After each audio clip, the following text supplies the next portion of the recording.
Hello दोस्तों, मैं आपका दोस्त मोहित राजा आप सभी का अपने यूट्यूब चैनल पर स्वागत करता हूं। अगर आपको ये वीडियो पसंद आए तो लाइक करें, कमेंट्स करें और हमारे चैनल को सब्सक्राइब करना ना भूलें। जैसा कि आप सभी जानते हैं, दिल्ली पुलिस के आंसर की आ चुकी है। तो आइए देखते हैं कैसा क्वेश्चन पेपर आया था दिल्ली पुलिस का। तो आइए शुरू करते हैं। पहला क्वेश्चन, 1191 में अफ़गान शासक सुल्तान मोहम्मद गोरी को किसने हराया था, लेकिन 1192 में उससे हार गए थे। मतलब 1191 में तो अफ़गान शासक सुल्तान मोहम्मद गोरी को हराया था, लेकिन 1192 में उससे हार गए थे। तो वो कौन थे दोस्तों? पृथ्वीराज तृतीय। दूसरा क्वेश्चन, दोहा में छठे कतर इंटरनेशनल कप में भारोत्तोलन में स्वर्ण पदक किसने जीता? तो वो किसने जीता है दोस्तों? मीराबाई चानू ने।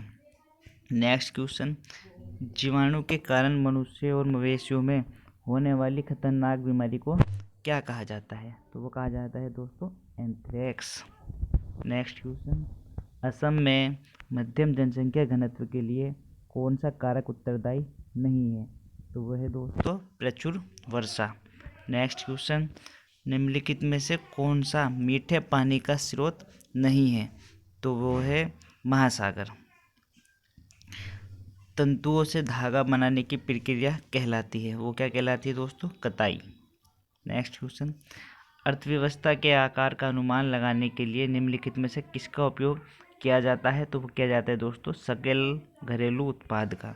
नेक्स्ट, भारतीय शास्त्रीय नृत्य में कितने रस हैं? तो वो है दोस्तों 9 रस। नेक्स्ट, भारत सरकार का प्रमुख निम्नलिखित में से कौन होता है? जैसा कि आप सभी जानते हैं, भारत के प्रधानमंत्री। ठीक है। निम्नलिखित संगीतकारों में से कौन प्रसिद्ध बांसुरी वादक है? तो वो है दोस्तों Pandit Hariprasad Chaurasia. Next, a song of India पुस्तक किसने लिखी है? तो वो लिखी है रस्किन बॉन्ड ने। नेक्स्ट, क्षेत्रीय ग्रामीण बैंक किस श्रेणी के बैंकों में आता है? तो वो आता है दोस्तों वाणिज्यिक बैंक में। नेक्स्ट, निम्नलिखित में से कौन सा एक नवपाषाणकालीन स्थल है? तो वो है कोल्डी हवा।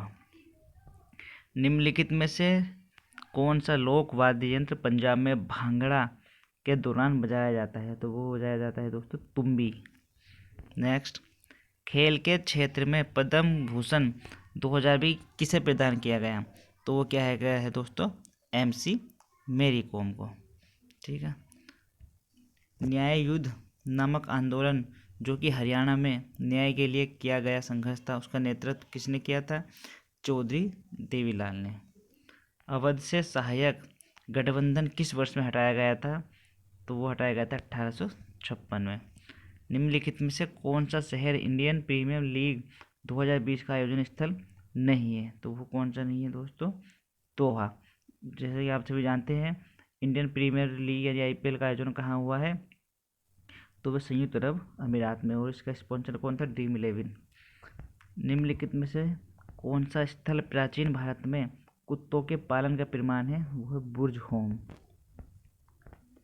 संसद द्वारा संविधान में किसी भी संशोधन के लिए कितने बहुमत की आवश्यकता होती है? तो वो होती है 2/3। नेक्स्ट, भारत का केंद्रीय बजट अगले वित्तीय वर्ष के लिए तैयार किया जाता है तो होता है अप्रैल से मार्च तक। नेक्स्ट, निम्नलिखित में से कौन सा कारक मिट्टी के अपकर्ष का कारण बनता है? तो बनता है दोस्तों अतिशय चराई। हिमालय की निम्नलिखित में से कौन सी चोटी भारत में है? तो वो है दोस्तों कंचनजंगा। ठीक। 1651 में किस नदी के किनारे पहली इंग्लैंड की फैक्ट्री स्थापित की गई थी? तो वो की गई थी दोस्तों हुगली नदी पर। नेक्स्ट, दंती दुर्ग के एक प्रमुख था राष्ट्रकूटो। दंती दुर्ग राष्ट्रकूटों के एक प्रमुख थे। नेक्स्ट, 1757 में भारत में किस युद्ध में अंग्रेजों की जीत को उनकी पहली बड़ी जीत माना जाता है? तो माना जाता है दोस्तों प्लासी का युद्ध को। भारत सरकार कितनी रबी फसलों के लिए न्यूनतम समर्थन मूल्य की घोषणा करती है? तो 6। निम्नलिखित में से कौन सा किला राजस्थान में स्थित नहीं है? तो कौन सा नहीं है दोस्तों? चुनार किला। नेक्स्ट, मार्च 1919 में खिलाफत समिति का गठन कहाँ किया गया था? तो वो किया गया था बम्बई में। पादप कोशिका का केंद्रक एक जेली जैसा पदार्थ से घिरा होता है जो कोशिका द्रव्य कहलाता है। वैष्णव कवि सिद्धेंद्र योगी ने किस शास्त्रीय नृत्य की रचना की थी? तो वो की थी दोस्तों कुचिपुड़ी। नेक्स्ट, हिंदू उत्तराधिकार संशोधन अधिनियम किस वर्ष में लागू किया गया था? तो वो किया गया था 2005 में। नेक्स्ट, साहित्य और शिक्षा के क्षेत्र का पद्म भूषण 2020 किसे प्रदान किया गया है? तो वो किया गया है मनोज दास जी को। नेक्स्ट, गोदावरी नदी की अनुमानित लंबाई कितनी है? तो वो है दोस्तों 1500 किलोमीटर। निम्नलिखित में से कौन केंद्रीय समाज कल्याण बोर्ड के संस्थापक अध्यक्ष थे? दुर्गाबाई देशमुख। निम्नलिखित में से कौन कला के क्षेत्र से जुड़ा है? मनोहर देवदास। चीन में आयोजित होने वाले 19वें एशियाई खेलों के आधिकारिक शुभारंभकरण क्या है? तो वो है 3 रोबोट। जैसा कि मैं मतलब सब ऑप्शनों की व्याख्या नहीं कर रहा हूँ क्योंकि उससे प्रश्न पत्र बहुत लंबा हो जाएगा, लेंथी हो जाएगा, इसलिए मैं सिर्फ आपको दिखाना चाहता हूँ किस तरह का पेपर आया था। नेक्स्ट, निम्नलिखित में से कौन सा स्वयं सहायता समूह का एक लाभ नहीं है? तो वो कौन सा नहीं है दोस्तों? ऋणों पर कोई ब्याज दर नहीं।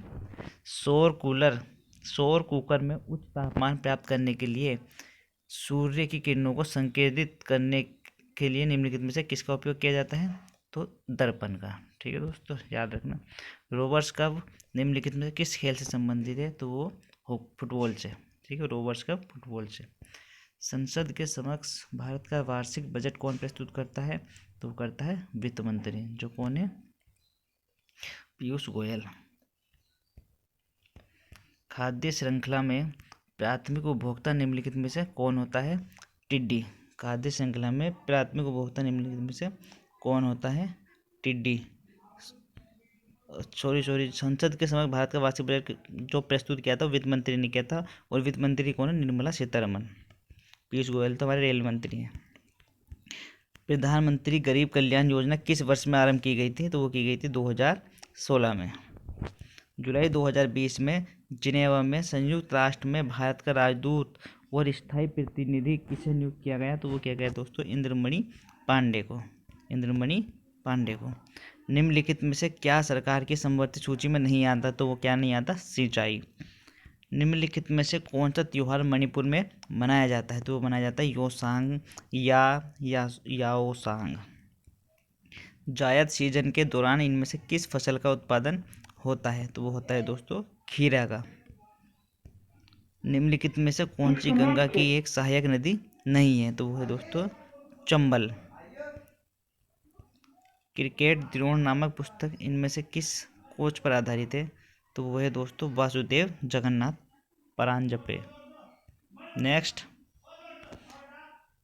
को शिशु की मृत्यु दर के रूप में वर्णित किया जा सकता है? तो वो प्रति 1000 जीवित जन्मों पर 1 वर्ष से कम आयु वाले बच्चों की मृत्यु को शिशु के मृत्यु दर के रूप में वर्णित किया जा सकता है। नेक्स्ट, अब आगे आपके दोस्तों रीजनिंग है। यदि दर्पण को दी गई आकृति के दाईं ओर रखा जाए तो दर्पण में निर्मित सही प्रतिबिंब का चयन कीजिए। तो जैसे आप जानते हो कि दर्पण में क्या होता है? दाएं का बाएं और बाएं का दाएं। ठीक है दोस्तों, उस हिसाब से ये ऑप्शन थे, तो आप देख लीजिए।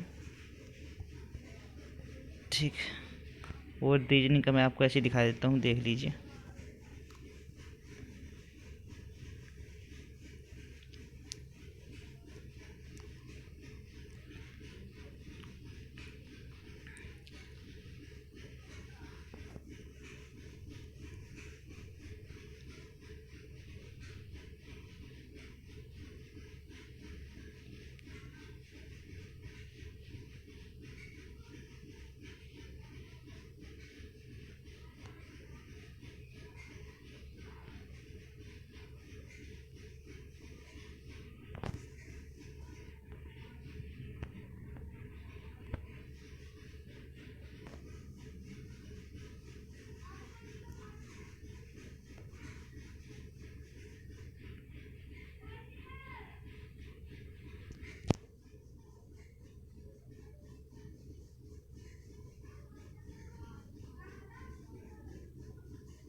10 नंबर का इसमें साथ ही आपका कंप्यूटर भी था। तो ये था दिल्ली पुलिस का पेपर। तो आपको ये वीडियो कैसे लगे कमेंट्स करके जरूर बताइए। धन्यवाद।